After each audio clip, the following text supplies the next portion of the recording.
म्हणजे श्वास पूर्ण तोंडामध्ये पोटामध्ये जेवढा भरायचा तेवढा भरायचा, जेवढा संत गतीने तुम्ही लांब करू शकता तेवढं करायचा।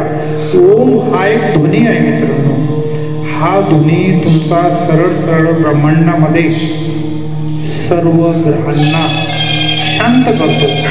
तसेच हा ध्वनी तुमच्या शरीरामधून तुमच्या मुखातून निघाल्यानंतर हा ध्वनी सरळ सरळ तुमच्या शरीराचं जे आभामंडल आहे, एखाद्या माणसाकडे आपण जातोय, त्याच्याजवळ बसतोय उठतोय, काही लोकांकडे गेल्यानंतर आपल्याला खूप आनंद वाटतो, काही लोकांकडे गेल्यानंतर आपल्याला असं वाटतं की इथून पटकन निघायला पाहिजे चक्रांत छायामधून, असं वाटतं आपल्याला। कधी कधी असं वाटतं की याचं सानिध्य दिवसभर जरी आपल्याला लाभलं तर बरं आहे। हे का बरं मित्रांनो?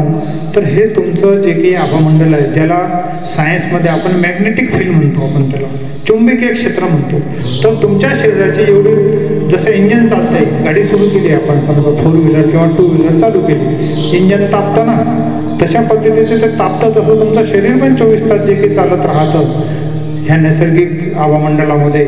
तर तशा वेळेस तुमच्या काही कर्मामुळे, काही दोषांमुळं, काही संकटांमुळं, काही तुमच्या काही दोष असल्यामुळं, ह्यामुळे तुमचं आभामंडल नेहमी निस्तेज होत राहत असतं। आणि ज्या काही दुसऱ्या शक्त्या आहेत, ज्या शक्त्या ह्या ज्या काही म्हणजे अतृप्त आत्मे असतात, किंवा आपल्या हातून घडलेले कर्म, किंवा देवांचा प्रकोप, किंवा चांगल्या सज्जनांचा प्रकोप, किंवा आपल्या गुरूंचा प्रकोप, किंवा आपण जे पापकर्म केले त्याचा प्रकोप, ह्यामुळे तुमचं आभामंडल नेहमी निस्तेज असतं व तुम्ही दुःखाला आमंत्रण देता।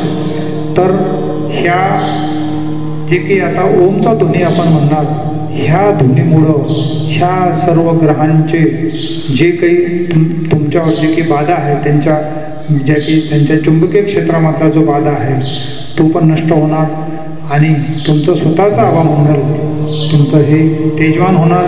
म्हणजे तुम्ही जो आभामंडल जर तेजवान असेल, तुमचं चुंबकीय क्षेत्र जर तेजवान असेल, तर निश्चितच तुमचं प्रकृती पण तुमची जे आहे ही रोगप्रतिकारक क्षमता शरीरामध्ये वाढून तुमचं निरोगी राहण्यासाठी तुम्हाला मदत करतात। मी पण म्हणणार आहो, आता तुम्ही पोटामध्ये जे आहे असा तोंडाने श्वास पूर्ण हे करायचा मध्ये, आणि जेवढा लांब करता येईल, असं नाही की मी जेवढा करतो तेवढा करतोय, जेवढा लांब करता येईल तेवढा शांततेने लांब करायचा। कारण की शांततेने तुम्ही जर अशा पद्धतीचा ध्वनी काढला तरच तो टकरतो तिकडं कुठं अंतराळामध्ये, जे काही स्पेस आहे, जी पोकळी आहे त्यामध्ये। मित्रांनो, तुम्ही जे काही बोलता त्यानुसारच सर्व काही घडत असतं। चला आता पूर्ण 3 वेळ आपल्याला फक्त म्हणायचं आहे। हे तोंडामध्ये श्वास घ्या ओढून,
आता डोळे बंदच राहू द्यायचे, हात वर घ्यायचे, 3 वेळा आपल्या टाळ्या वाजायच्या, वर हात घेऊन हाताला हात आपले 5-6 वेळा घासायचे आहे, बघायचे आहे। हळूहळू तुम्ही तुमची जे आहे तुमच्या हाताला बघायचं। आपण ज्या संत पुरुष महात्मा देवाला तुम्ही भजताय त्याला नमस्कार करायचा, आणि त्याला सांगायचं की मला मी कशासाठी आलो, त्यापासून मला मुक्ती दे, माझ्याकडून काही पाप कर्म झाले असतील तर मला माफी होती।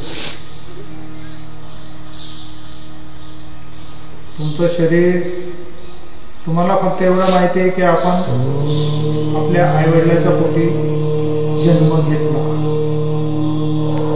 नंतर दुसरे सांगतात तुम्हाला की आता हा या दिवशी हा जो आहे परमात्मामध्ये विलीन झाला आहे. पण ह्या पिरियडमध्ये तुमच्या शरीराची वाढ करणे, तुमच्या शरीरामध्ये सतत धातू तयार करणे, तुमच्या शरीराचं जडणघडण, तुमचं मनावर ताबा ठेवणे, मनाला सांभाळणे, म्हणजे पूर्ण आयुष्यभर तुम्हाला सांभाळणे, त्यासाठी ह्या निसर्गाने किती वस्तू तुम्हाला दिलेल्या आहेत याचा आपण कधीही आभार मानलेले नाही. आपल्याला फक्त आपण ह्या दिवशी जन्मलो व ह्या दिवशी मरण पावलो हे तर आपल्याला माहीत नसतं, दुसरे सांगतात. परंतु आपण कुठनं आलो, कुठं जाणार, ह्या संपूर्ण अंतराळाचा आजपर्यंत कुठल्याही धर्माने अभ्यास केलेला नाही, तो अभ्यास पूर्ण होणारा नाही. जी शक्ती आपल्याला आपलं भरण पोषण करते, आपलं पालन पोषण करते, आपल्याला एवढं चांगलं ह्या पृथ्वी तलावावर आपल्याला आनंद घेण्यासाठी इथे जे ते पाठवलेलं आहे, तशा शक्तीला म्हणजे हिंदू धर्मामध्ये म्हणजे सनातन धर्मामध्ये देवादिदेव महादेव यांना स्मरून किंवा आपण ज्यांनाही मानता त्यांना स्मरून दर्शन घेऊन त्याचे धन्यवाद मानून आपण आपला हा मंत्रविधी व हे संकल्पविधी आपण समाप्त करत आहोत. फक्त डोळे बंद करून आपल्याला जे मागायचं ते मागणं तुम्ही एक अर्धा मिनिट मागायचं, दर्शन घ्यायचं.